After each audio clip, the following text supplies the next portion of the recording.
What's up, guys? We're back with another video, and today we're going to be taking a look at my new EDC multi-tool, which is a Leatherman. That's the only one you should buy. This is the Leatherman Free P4, which is replacing my Leatherman Wave Plus. And you'll see why in a second. So, I think this is from Amazon. I got it for Christmas. I forgot to make a review on it. My bad. I think it's from Amazon with the packaging. I might need the box to read off tools. We'll see. So, there's a sleeve on this. And you get this stupid thing. I'll read it to you. Thank you for buying a genuine Leatherman made in Portland, Oregon manufacturing facility. We're pretty confident you're going to love it. So here's a quick guide to get you started. To register your Leatherman, watch how-to videos or check out some amazing customer tool tales, visit leatherman.com. I'm not going to do that because I already know this knife. So in the box you get, obviously, the Leatherman, and you get their stupid cheap sheath that you should never use. Don't throw it away though. I carried my Wave Plus with it. It works. But I have another sheath that you should buy instead. Or, it comes with a pocket clip on it, so just carry it that way. So I'm going to put this back. Boom, bam, bop. Alright, that's the box. So, like I said, you get this. Will it fit the Leatherman Wave Plus? Yes, indeed it will. Is this sheath made in China? Yes, it is. So, throw it out. Now, I'd keep it around, just in case you do have to carry it. But here's the problem in carrying this knife in this sheath. So if I put that in there, you can see it's very bulky there, but not there. That's the dumb pocket clip. Leatherman, I know you just make that sheath because it saves you money. Fine. This is a $150 multi-tool. You don't need to really save money. So, is it worth buying the P4 or the Wave Plus? The Wave Plus runs you about $110. I got mine for like 90 something when it was cheap. Yeah, so P4. What's so good about the Free series? Well, you know, the T4, everything's one-handed. Right? The scissors are one-handed. Opening and closing, everything is a backlock design, just like the Buck 110 or 112. Backlock, right there. So you gotta press it and then fold. This makes it almost like an axis lock. Which, where the heck is my Benchmade's at? I don't know where my Benchmade's are. They might be in here. Let me see. They're indeed not in there. That's not good. Never mind, I found them. You guys know it's not good if you don't know where your Benchmade's are, because they aren't cheap. No, we'll just go the bug out. So, bug out, you gotta pull back, it's ambi, it's on both sides, and flick over. It's easier to use both, but you can see me moving it. Right? Well, you can't do that completely with this, but you do push over. So that's that. Alright, so everything's one-handed. How do you open the pliers? I stick my fingernails right in here. No. So let's say I'm carrying it like this. I pull it out of my pocket, put my fingernails in a little crevice, and flick it like that. It's kind of hard to do. You'll get the hang of it. You can close it too. It's a pain, but you can do it. So what does it have on it? So you have your normal blade, which I'd use a lot. Now, how do you get these tools? So you take your thumb, you just push, and they'll pop up. Now, you're saying it's going to be a pain to get the tools. And one of them, no, never mind. So what you do is you just take your thumb and your middle finger, and whichever tool you want, you just kind of use both to coordinate around it.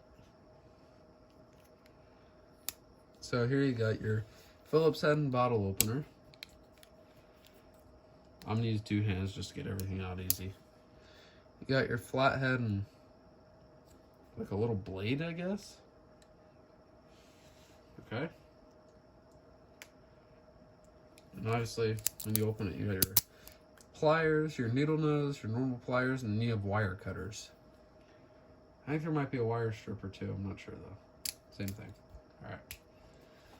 Don't quote me on that. Did we go over? All right, so we went over that side. No, we did not. So here you have another bottle opener and a jag thingy. There. You have your file and a little flathead. You have an awl, which you might be thinking, what the heck are you gonna use that for? With my T4, I had to put another hole in my leather belt. It worked perfect. What else am I missing? This thingy here. Right here you got another little screwdriver, and you have a little tiny roller right there. Let's get to the main tools now. So your knife right here on the non-pocket clip side. I think this is the serrated blade. Here's your wood saw. And right here you have your scissors. And like I said, everything locks on this knife.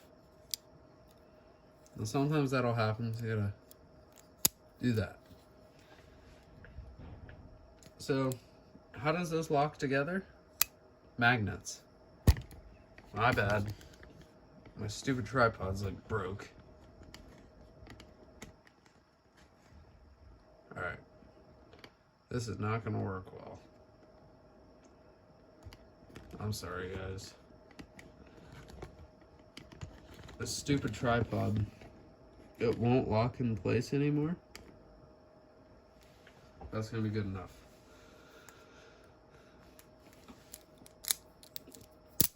Alright, so magnets.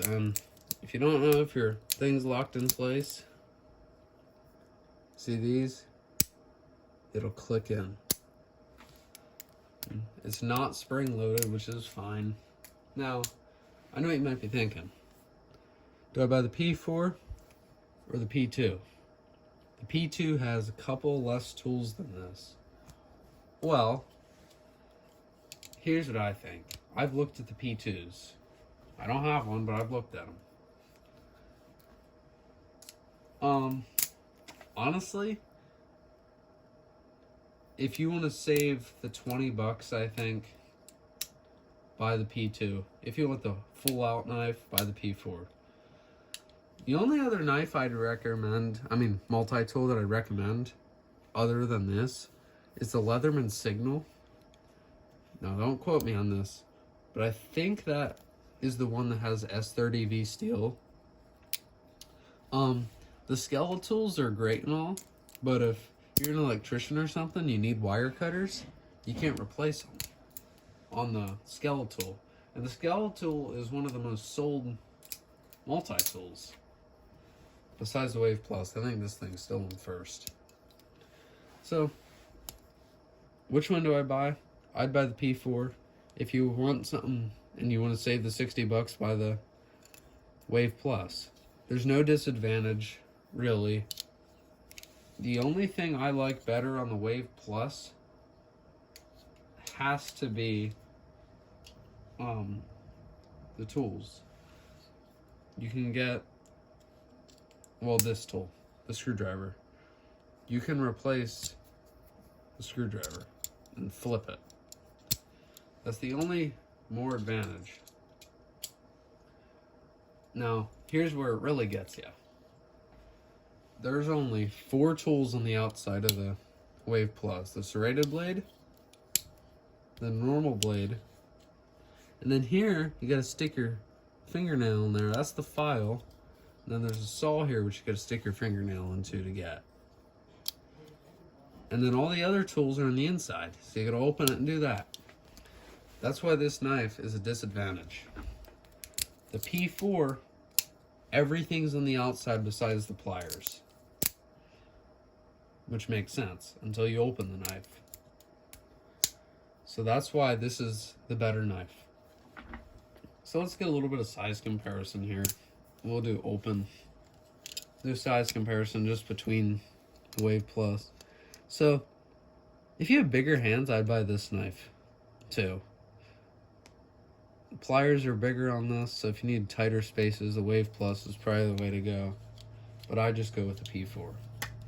Now, what was I saying about sheaths earlier?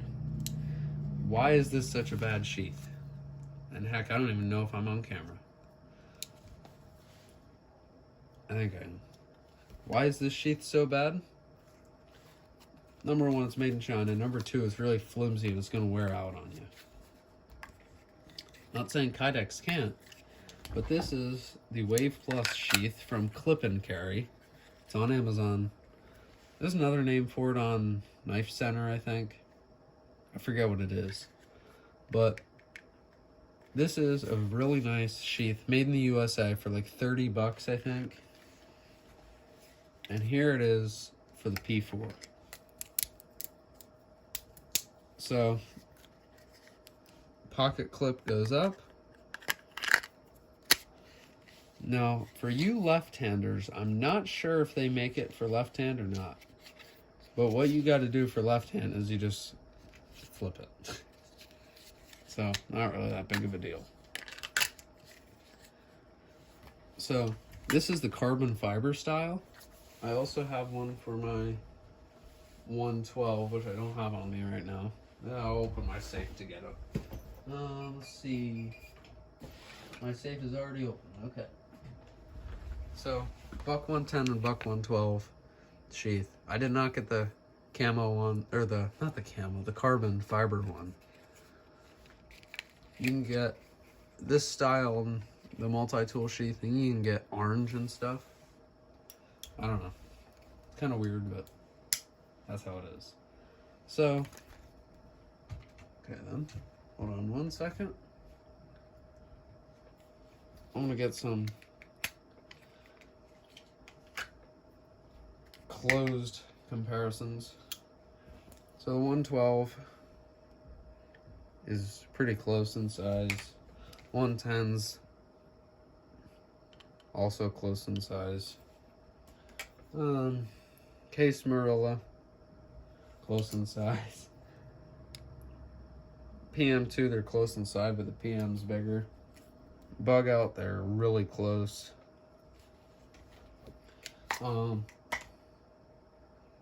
This one more knife that I bought, not really close at all. Where's the sheath? There it is. Alright. Well, probably a lot of people want to see the blade length.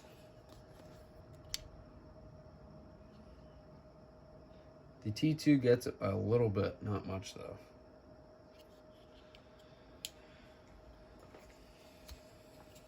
Spyderco Paramilitary 2. I'm just going to throw 112, Marilla, 110, and the Bug Out. And just for funsies, it's the wrong blade. We'll throw that in. I know it's hard to see them all, but I did some good explaining in this video on why you should buy this knife. If you don't want to go out and buy a Benchmade, but you want a knife on you, go to Leatherman. Do I not like Gerbers? I've never had Gerbers. They aren't US made. I mean, they make a couple US knives, but as far as I know, their multi-tools aren't. I don't have anything against Gerber. Me personally, I'm not going to get into it, but I don't like China-made things. I like stuff made where I live, which is in the US of A. Oh, and another sheath you can buy before we end the video, and I have some big exciting news at the end, is the Gentle Stash sheath off Amazon. You're thinking, yeah, off Amazon. You buy a lot of stuff off there. I thought it was really cheap, but it works. So, I'm on here. I have the Surefire G2X LE Law Enforcement.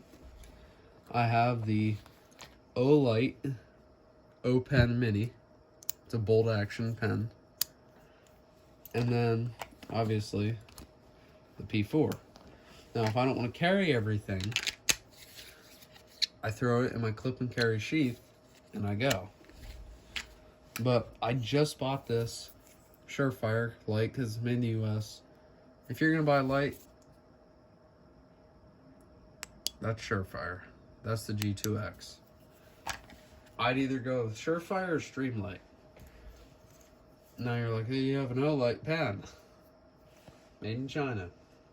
I'm not going out and spending $100 on a pen though. I thought this pen was expensive for $15. Oh, and you can also put your keys here. I don't though, because when I go hunting I like to have this. But yeah, so that is the review of the Leatherman P4. This is probably my longest video, but some of the big exciting news I have. I just ordered a Montana Knife Company Speed Goat. So, if you guys don't know anything about Montana Knife Company, they are all handmade by bladesmith Josh Smith. They're expensive, but I wanted something good for skinning on deer and stuff, because I'm just starting to get into hunting more. But yeah, so as far as, no, they only make fixed blade knives as of now in 2023. This is January 3rd is when I made this video, in case it's not out by then, which it probably won't be, but you know how things are. But if you guys did enjoy this video of the Leatherman P4 and have any questions about it, comment down below, please. I'll make a dedicated review to the Surefire light. It takes the what's it? CR12, no, 123A, I think. I'll just pull it apart real quick. And here's what it takes: 123A lithium battery. So I did not get, I ordered the charging kit for it, but I'll make a review on this light once I get the charger. And there's another light I want to do a review on. Let's see if I have it here. Here it is. The other light that I was carrying, as you can see, the Streamlight ProTac HLX. This is 1,000 lumen. As you can see, has strobe. Sorry about that, but it does have strobe. This light takes a very weird battery. I don't know if you've ever seen these batteries. You just plug them in right there. But this is going to be the end of the video, guys. So like I said, if you have any questions, comment down below, and I'll catch you on the next one. Don't forget to like and subscribe. Thanks for watching, guys.